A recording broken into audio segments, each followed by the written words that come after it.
This is part two of our Renaissance art lesson. So if you did not watch part one, you need to watch part one.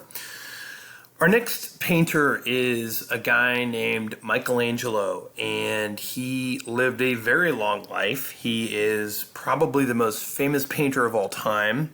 And what's interesting is not only was he a famous painter is he a famous painter now, but he was also a famous painter in his lifetime. So he lived during the time of Raphael and Da Vinci, and he was more famous than them, or thought to be better than them. So he's going to give us three things we're going to look at, and the first one is called Pieta, and Pieta is a sculpture that was done very early in Michelangelo's career, and it was done in 1498 to 1499. Here's what it looks like. It's a famous one. It is the Virgin Mary, the Madonna, holding the lifeless body of Jesus after the crucifixion. And there's a lot of stuff going on here. First off, 100% of this sculpture is marble. So everything you see there, all of the cloak, all of the people there are marble. So he does this in marble, and it's really amazing because there's a lot going on here in the size of these two characters. Jesus himself is draped across the body of Mary. If you took these figures and stood them next to each other, Mary would be significantly taller than Jesus. But when someone lays across someone else's lap, they basically cover the torso of the person they're sitting on. So he makes her significantly taller and in almost like a reclined position to make it look like she is not as tall. But in doing so, it kind of messes with your head when you start to figure out how much taller she is than him. But it's done so to try and not distort two bodies, but make them look like two independent bodies of each other. A few things here is this is one of the first signed works in the Renaissance, and if you look right through here, you can see Michelangelo's signature. And the reason that he did that is because when he did it, he was not very famous, and he does this for one reason only, and that is because he does not want anyone else to get credit. And at the time when it was done, it was kind of like no one even thought about putting their name on anything because people knew who had done what. Well, when he finished this piece, it went out in the churchyard for everyone to see, and Michelangelo is hearing people talk about it, and they're actually giving credit to another person. So they're like, saying, oh, have you seen the sculpture by so-and-so? And not mentioning Michelangelo. Well, he is like livid when he hears this. And so he actually goes up one day and carves his own name into the sculpture so everyone knows that he did this. So it's really cool the way that he was kind of an egomaniac. But here's more. I'm going to try and stop saying so much, by the way. The next one we see is the creation of Adam. And this particular piece is one tiny part of a larger piece. And it'll make sense when you see it, but it was part of the Sistine Chapel. And the Sistine Chapel is this chapel in the Vatican where the Pope commissioned Michelangelo to create this piece that is supposed to celebrate all of Christendom. And the creation of Adam looks like this. And this is also another famous piece, basically because you see God giving life to man. That's one part of this. Also God creating man in his own form. And this is supposed to be like the heavens, essentially. And the heavens kind of coming down on earth and giving life to Adam through God's touch. There's a lot to this. Nobody really knows who this figure is and if these are like future souls or anything like that. But this is actually part of a larger piece. And the larger piece is the entire Sistine Chapel, which I'll give you a little preview, looks like this. And if you look through here, you can see that this particular piece is right here. And this is the fourth chapter in the Gospels that Michelangelo recreated for the Sistine Chapel.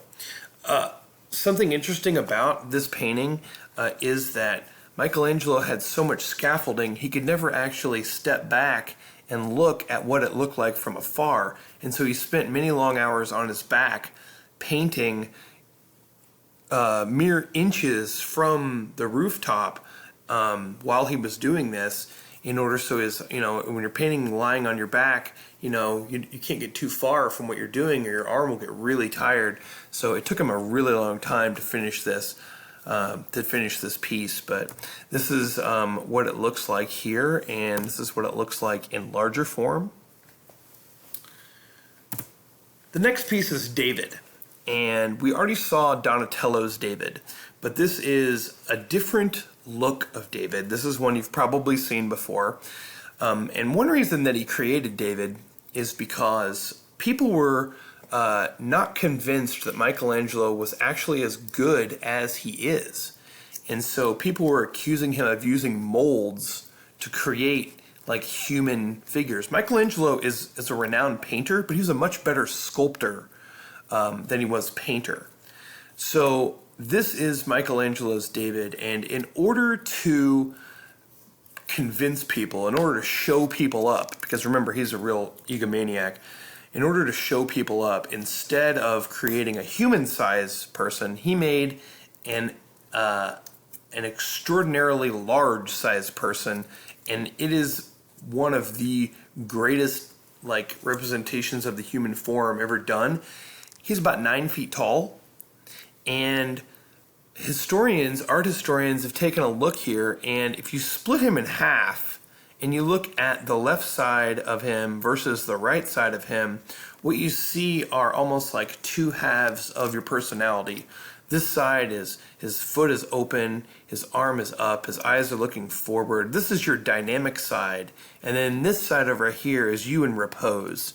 You basically waiting, you basically resting for your time. And so this particular piece, very famous, I think it's in the Louvre in France, I could be mistaken, but this is one of the greatest sculptures of all time. This is very different than Donatello's David, which is more of a youthful David. This is, an adult David. And again, much like the other one, not clothed. So, as we move on, we get into another famous artist of the Renaissance, a guy named Leonardo da Vinci. Da Vinci, as we've already talked about in your notes, is kind of the prototypical Renaissance man because of his interests in so many subjects and his kind of proficiency in almost all of those. Da Vinci lived in Florence. He didn't really paint for posterity, in that he wasn't painting things that were going to last, and you'll see that in some of his works. We said he was the Renaissance man and kind of the prototypical one, and the first thing we're going to look at here is called Vitruvian Man. And Vitruvian Man is a sketch in one of his notebooks, and you've probably seen it before. It was done in 1490, and it looks like this. And it is a study of human proportions. So I told you that little story, I think, when we were talking about Da Vinci, and we said that he used to illegally look at the human body and look at its things. But there's a lot that you can get from Da Vinci's studies of the human body. Like, for instance, your foot is the same length as your elbow to your wrist, and your eyes and your nose and your the ends of your mouth, not your nose, but the eyes and the ends of your mouth are almost in perfect proportion. Something like that. I can't remember. It seems like students correct me every year. They must learn in art class or something. But there's a lot going on here because it is a study of human proportions and how, your wingspan is supposed to be equal to your height. So there's a lot going on. The Last Supper is another piece.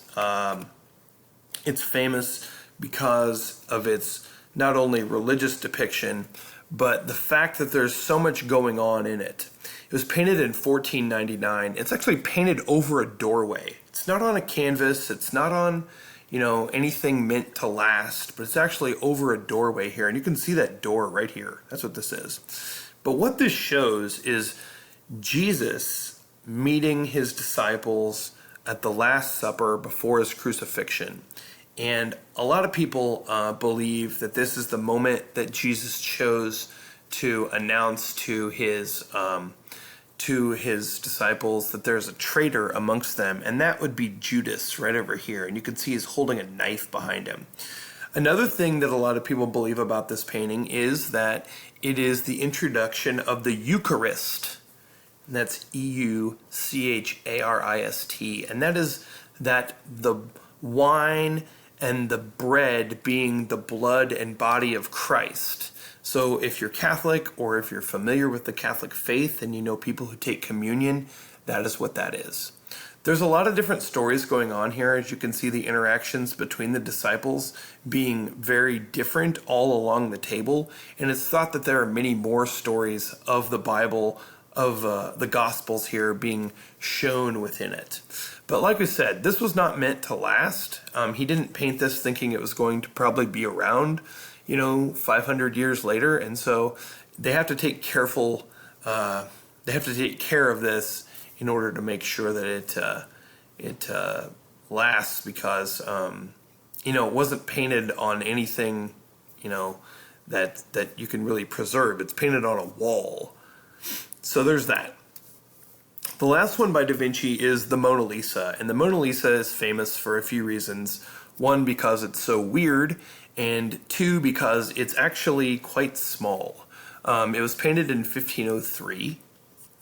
And the Mona Lisa has a lot of weird stuff going on in it. I think you've probably heard the theory that the Mona Lisa is not actually a real person, that maybe it is a self-portrait of Da Vinci as a woman. That wouldn't surprise me. He is quite weird.